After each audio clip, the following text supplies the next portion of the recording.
আসসালামু আলাইকুম everyone, welcome back to my channel recipes by Roxie.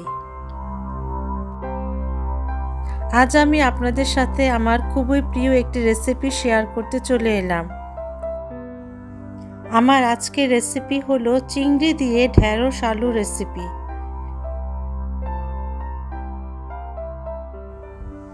চিংড়ি দিয়ে ঢেঁড়স আলু রান্নার জন্য চিংড়ি মাছ নিয়েছি 300 গ্রাম। চিংড়ি মাছগুলোকে আগে কেটে ধুয়ে পরিষ্কার করে নিয়েছি।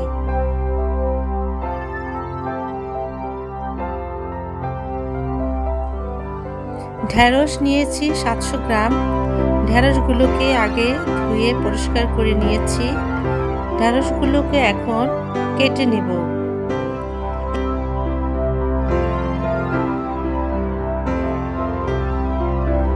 এভাবে সবগুলো ঢেঁড়সগুলোকে কয়েক টুকরো করে কেটে নিচ্ছি।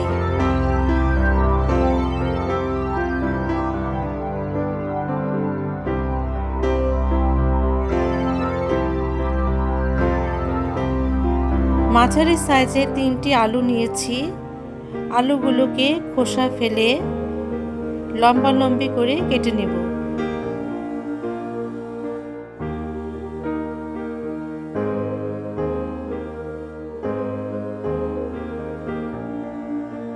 চুলার আঁচ মিডিয়াম করে হাফ কাপ রান্নার তেল দিয়ে দিচ্ছি। আমি এখানে সয়াবিন তেল দিচ্ছি। তেল হালকা গরম হয়ে এলে দিয়ে দিচ্ছি 1.5 কাপ পেঁয়াজ কুচি। পেঁয়াজ কুচিগুলিকে হালকা ভেজে নেব।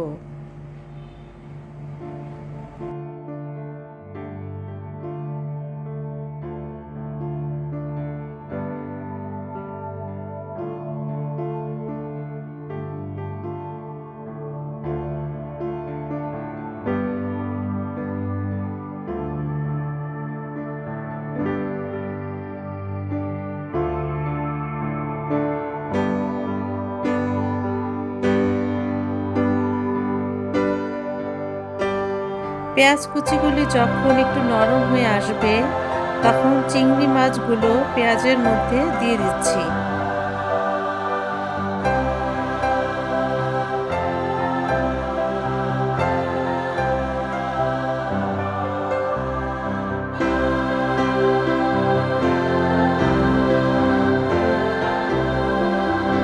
চিংড়ি মাছগুলোকে পেঁয়াজের সাথে কিছুক্ষণ ভেজে নেব।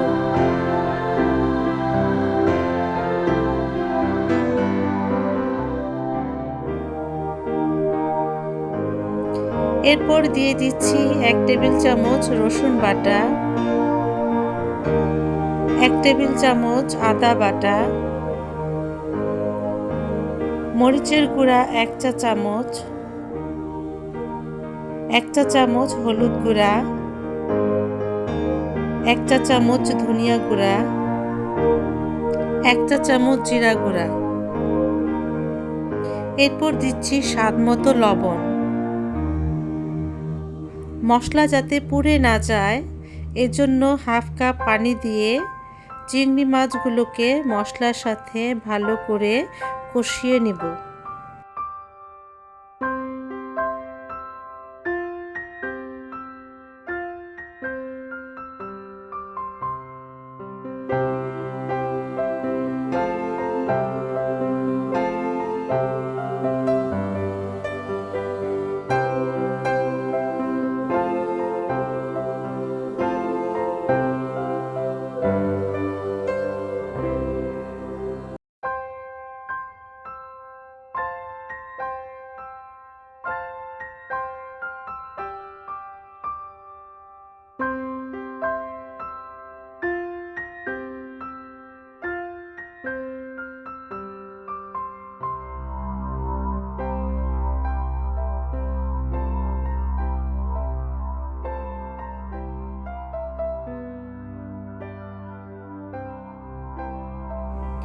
চিংড়ি মাছ কষানো হয়ে গিয়েছে।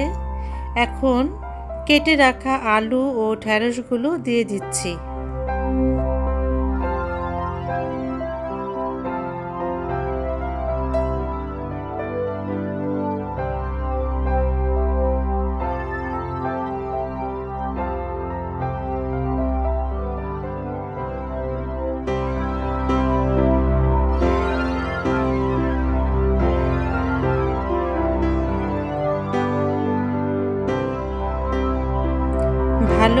নেড়ে মিশিয়ে 5 মিনিট কষিয়ে নেব।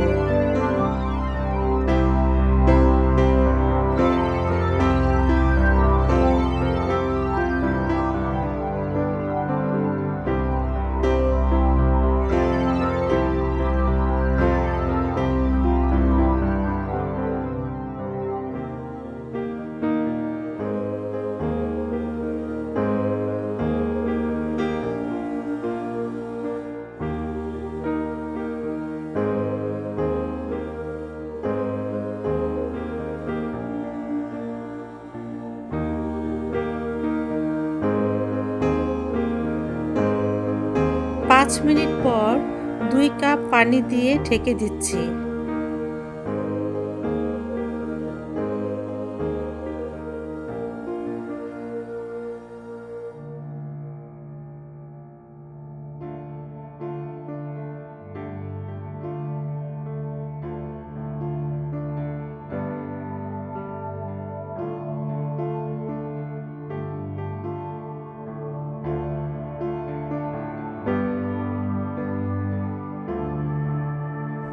তিন চার মিনিট পর ঢাকনা সরিয়ে 8-9টা আস্ত কাঁচামরিচ দিয়ে দিলাম।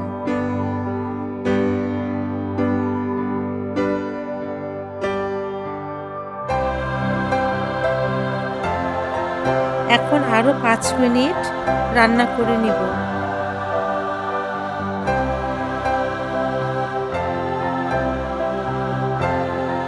চিংড়ি দিয়ে ঢেঁড়স আলু রান্না করা শেষ। এখন পরিবেশন করব। চিংড়ি দিয়ে ঢেঁড়স আলুর এই তরকারি গরম ভাতের সাথে খেতে দারুণ লাগে।